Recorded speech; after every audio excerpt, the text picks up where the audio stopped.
కేంద్ర ప్రభుత్వ నిర్లక్ష్యం వల్ల విద్యార్థుల భవిష్యత్తు ప్రశ్నార్థకంగా మారిందని రాజన్న సిరిసిల్ల జిల్లా కాంగ్రెస్ కమిటీ అధ్యక్షులు సంగీతం శ్రీనివాస్ మండిపడ్డారు. నీట్ పేపర్ లీకేజ్కి బాధ్యత వహిస్తూ కేంద్ర విద్యాశాఖ మంత్రి వెంటనే రాజీనామా చేయాలని ఆయన డిమాండ్ చేశారు. విద్యార్థుల పక్షాన కాంగ్రెస్ పార్టీ దేశవ్యాప్త పోరాటానికి సిద్ధమవుతోందని ఆయన తెలిపారు.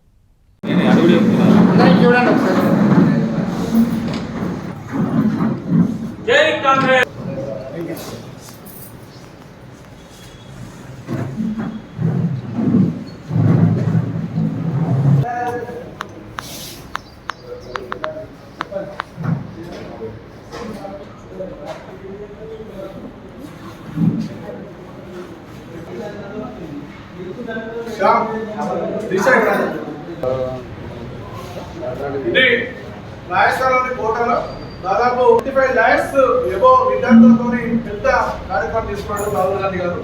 తెలిసేటువంటి కార్యక్రమంలో జిల్లా వ్యాప్తంగా ఈ ప్రెస్ మీట్ పెట్టాలని చెప్పి ఏఐసిసి నుంచి తర్వాత మా పిసిసి దేశం ఎదుర్కొంటున్నటువంటి ఎంతో జటిలమైనటువంటి సమస్య విద్యార్థుల యొక్క సమస్య. ఈరోజు అఖిల భారత కాంగ్రెస్ కమిటీ ఆదేశాల మేరకు తెలంగాణ కాంగ్రెస్ కమిటీ అధ్యక్షులు మహేష్ కుమార్ గౌడ్ గారి యొక్క ఆదేశాలు, మీనాక్షి నటరాజన్ గారి యొక్క సూచనల మేరకు ఈరోజు జిల్లా కాంగ్రెస్ పార్టీ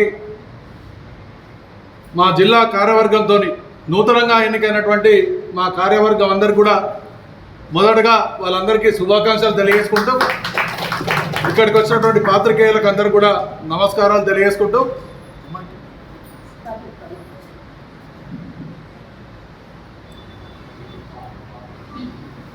అఖిల భారత కాంగ్రెస్ కమిటీ అగ్రనేత రాహుల్ గాంధీ గారు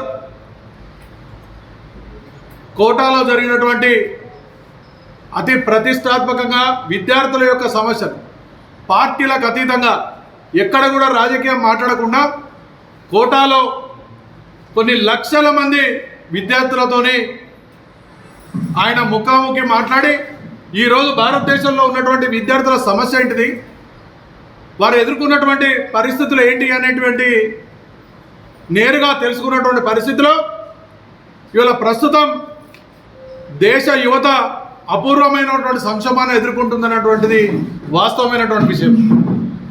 పెరుగుతున్నటువంటి నిరుద్యోగం, వరుసగా జరుగుతున్న పరీక్ష పేపర్ లీకులు విద్యార్థుల ఆత్మవిశ్వాసాన్ని దెబ్బతీసి వారి భవిష్యత్తుపై తీవ్ర ప్రభావం చూపుతున్నాయి. కోటాలో నిర్వహించినటువంటి చారిత్రాత్మక ఛాత్రోన్ కి గూంజ్ సభలో రాహుల్ గాంధీ గారు విద్యార్థులు, ఉద్యోగార్థులు ఎదుర్కొంటున్న సమస్యలను ప్రస్తావిస్తూ ప్రస్తుత పరీక్షా వ్యవస్థలో సంస్కరణల అవసరాన్ని వివరించడం జరిగింది. యువత భవిష్యత్తు రక్షణ కోసం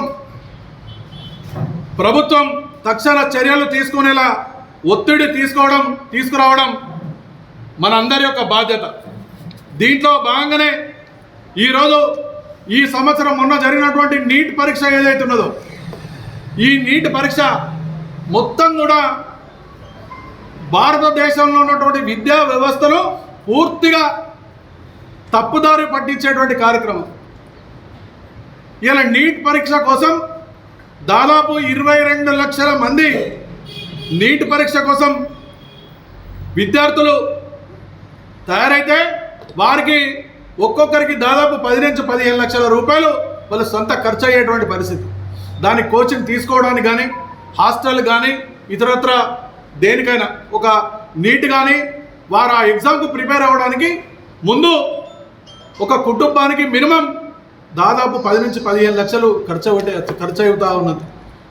ఈరోజు 22 లక్షల మంది ఈ నీట్ ఎగ్జామ్కు ప్రిపేర్ అయితే దీని యొక్క వ్యయం ఏదైతే ఉన్నదో కేంద్ర ప్రభుత్వం విద్యా బడ్జెట్కు కేటాయించిన దానికంటే 3 రెట్లు ఎక్కువ ఇలా కుటుంబాలు ఈ నీట్ పరీక్ష కోసం ఖర్చు అవుతున్నటువంటి పరిస్థితి.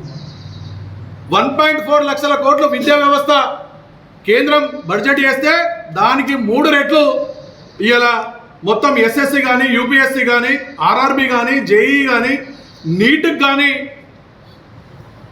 ఆర్ఆర్బి పరీక్షల కోసం జెన్జీ కుటుంబాల యొక్క వ్యయం 3.5 crores లక్షలు, అంటే 3,50,00,000 కోట్లు ఇలా ఈ కుటుంబాలు ఖర్చు చేస్తున్నాయి. అంటే వీటన్నిటికీ సమానమైనటువంటిది మొత్తం భారతదేశం యొక్క విద్య కానీ, ఆరోగ్యం కానీ, కార్మిక శాఖకు, విజ్ఞాన శాస్త్రంకు, మహిళా మరియు సంక్షేమానికి కేటాయించిన బడ్జెట్ ఎంతనో దీనికి ఈక్వల్, దానికన్నా రెట్లు. అంటే ఎక్కడికి వస్తుంది అంటే దాదాపు ఈ నీట్ పరీక్షకు ఈ దేశంలో ఒక 3,000 మంది పరీక్ష రాస్తే దాంట్లో ఒక్కరు మాత్రమే ఐఏఎస్కు సెలెక్ట్ అయ్యి, దాదాపు 22 మంది మాత్రమే 180 మంది వైద్యులు, మిగతా మొత్తం మంది కూడా అసంఘటిత కార్యక్రమాలకు ఇలా మన్రేగా గ్రామీణ ప్రాంతీయ ఉపాధి హామీ పథకానికి ప్రైవేటు సెక్టార్కు ఇలా వెళ్తూ ఉన్నారు. అంటే 3,000 మందిలో మనకు దాదాపు 2,210 మాత్రమే ఇలా ప్రభుత్వ ఉద్యోగం కల్పిస్తూ ఉన్నది. మిగతా 2,800 మంది ఇలా ప్రైవేటుకు, అంటే వారు అసంఘటిత కార్యక్రమాలకు వెళ్ళేటువంటి పరిస్థితి ఈ భారతదేశ విద్యా వ్యవస్థలో ఉన్నది. ఇలా మొన్న నీట్ పరీక్షలో 22 లక్షల మంది రాస్తే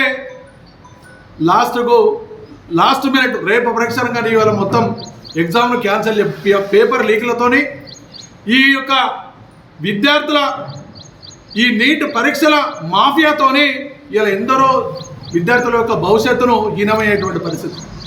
దీంట్లో భాగంగా ఇలా మొత్తం భారతదేశంలో ఉన్నటువంటి విద్యార్థులు కానీ అన్ని రాజకీయ పార్టీలు కూడా ఏకకంఠంతో చెప్తున్నాయి, కేంద్ర విద్యాశాఖ మంత్రి వెంటనే రాజీనామా చేసి మీకు ఏదైతే ఈ లేఖల మాఫియాలో ఉన్నటువంటి దాన్ని మీరు నిరూపించుకోవాలి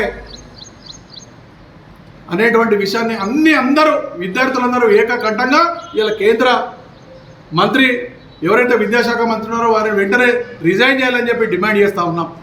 అలాగే పూర్తి వ్యవస్థ ఏదైతే విద్యా వ్యవస్థ ఉన్నదో ఇది పూర్తిగా భవిష్యత్తును నాశనం చేసేటువంటి పరిస్థితి.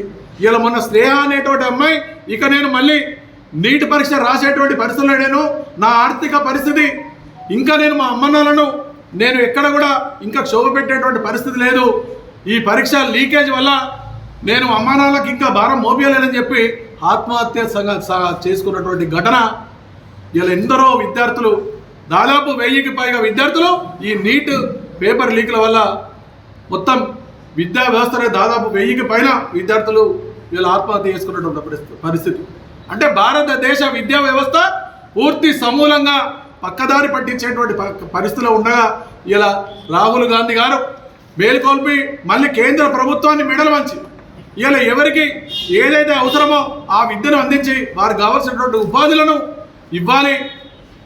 తప్పనిసరిగా ఈ విద్యా మాఫియాలో ఉన్నటువంటి ఇలా దోపకం మొత్తం ఎక్కడి నుంచి కోచింగ్ నుంచి లాస్ట్ పేపర్ అయ్యే వరకు కోచింగ్ సెంటర్లు కానీ ఫీజుల వసూళ్ళు కానీ ఇవన్నిట్లో అప్ టు బాటం వరకు ఇలా విద్యా వ్యవస్థ అంతా పూర్తిగా దోపిడీతో కూడుకున్నటువంటి పరిస్థితి. దాంట్లో కూడా ఇలా ప్రభుత్వం కూడా ఎన్నో లక్షల మంది ప్రిపేర్ అయితే కనీసం దాంట్లో ఒక 10% కూడా వాళ్ళకి ఉపాధి కల్పించేటువంటి పరిస్థితుల్లో లేదు. ఈ విధంగా విద్యార్థులతో చెలగామాడుతున్నటువంటి కేంద్ర ప్రభుత్వం వెంటనే ఈ లీకుల మాఫియా విద్యార్థుల యొక్క పరీక్షల మీద చేస్తున్నటువంటి ఏదైతే మాఫియా ఉన్నదో దాన్ని వెంటనే విచారించి విద్యాశాఖ మంత్రిపై వెంటనే చర్య తీసుకొని దీనికి ఎవరైతే కారకులో వాళ్ళ మీద చర్య తీసుకోవాలని చెప్పి కాంగ్రెస్ పార్టీ ఈ యొక్క జూన్ 25 నుండి ఆగస్టు 9 వరకు దేశవ్యాప్తంగా యువజన కాంగ్రెస్ మరి నేషనల్ స్టూడెంట్ యూనియన్ అన్ని విభాగాల మండల కాంగ్రెస్ కానీ బ్లాక్ కాంగ్రెస్లు కానీ జిల్లా కార్యవర్గంతో ఒక ఉద్యమ కార్యక్రమాన్ని తీసుకోవడం జరుగుతూ ఉన్నది. ఇది లాస్ట్ ఆగస్టు 9 చెలో ఢిల్లీతోని పెద్ద కార్యక్రమం చేసేటువంటి విషయం ఇలా ఏఐసిసి అఖిల భారత కాంగ్రెస్ కమిటీ తీస్తూ ఉన్నది. ఈ యొక్క విషయాన్ని ప్రతి మండలంలో కూడా ప్రతి విద్యార్థికి ఈ దేశ పరిస్థితి విద్యా వ్యవస్థ మీద అవగాహన కల్పించేటువంటి కార్యక్రమాన్ని తీసుకుంటామని తెలియజేసుకుంటూ విద్యాశాఖ మంత్రిని జిల్లా కాంగ్రెస్ పార్టీ పక్షాన మేము డిమాండ్ చేస్తున్నాం, వెంటనే వారిని బర్తరఫ్ చేసి ఆయన మీద విచారణ జరిపించాలని కేంద్ర ప్రభుత్వాన్ని మేము డిమాండ్ చేస్తూ ఉన్నాం.